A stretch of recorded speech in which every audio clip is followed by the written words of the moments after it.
Federal. O Supremo Tribunal Federal dá sequência hoje ao interrogatório dos réus no caso do assassinato da vereadora Marielle Franco e do motorista Anderson Gomes. De Brasília, o repórter Pedro Nascimento, ao vivo, vai acompanhar. Bom dia, Pedro.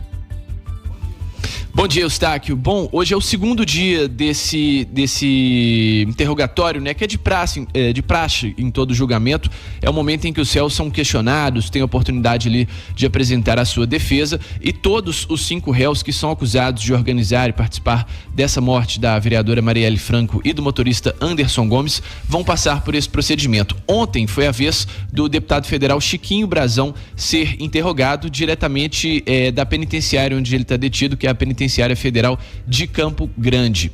Só que o problema desse depoimento, que tem sido feito por videoconferência, é que o sinal da internet tem oscilado o tempo todo. Então ontem esse depoimento começou por volta de 1 da tarde, por volta das 6 da tarde ele ainda não havia sido concluído e, portanto, ele foi remetido para hoje. Então hoje a gente tem a parte 2 desse depoimento de Chiquinho Brazão, que está sendo interrogado nesse inquérito. Mas mesmo com esse sinal oscilando, né, a internet um pouco complicada, a gente conseguiu ouvir alguns trechos do que Chiquinho Brazão disse a respeito desse caso. E claro, ele negou participação no crime, inclusive deu detalhes da sua relação com Marielle Franco. Ambos atuaram juntos na Câmara dos Vereadores do Rio de Janeiro antes desse crime bárbaro acontecer. E o que o Chiquinho Brazão disse é que tinha uma relação boa com Marielle Franco. Diz que ela era uma pessoa muito amável, era uma vereadora muito considerada entre os colegas e, claro, negou sua participação nesse crime. Participação tem sido apontada pela delação de Rony Lessa, ele que é assassino confesso de Marielle Franco e que neste ano delatou a participação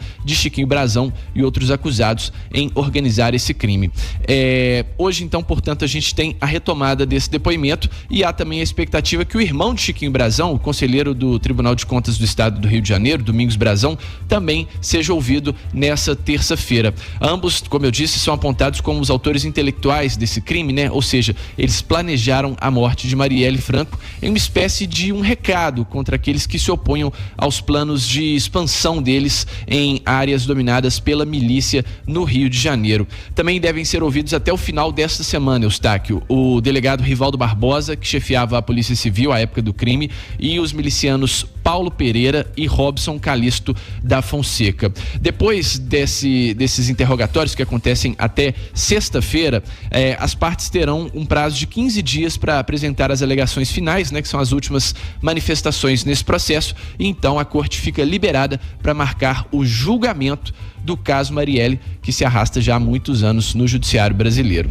Ontem também, só contar um detalhe aqui, quando a gente fala que as coisas estão pegando fogo aqui em Brasília, às vezes a gente fala até literalmente, viu, Eustáquio? Porque ontem, por volta das 7 da noite, teve uma sala no anexo do 2º andar do STF que pegou fogo, espalhou muita fumaça ali pelo andar, o alarme foi disparado, os funcionários tiveram que evacuar ali o prédio do STF, foi uma confusão e 6 pessoas chegaram a ser atendidas, né, devido à inalação de fumaça, só que, segundo o próprio STF, essas pessoas não precisaram ser hospitalizadas. Essa origem desse foco de incêndio ainda vai ser investigada juntamente com o Corpo de Bombeiros, mas hoje, agora pela manhã, esse prédio anexo do STF vai passar por uma perícia para avaliar ali as condições da estrutura do prédio do STF e tão logo esse prédio deve ser liberado para os funcionários voltarem a trabalhar ainda nessa terça.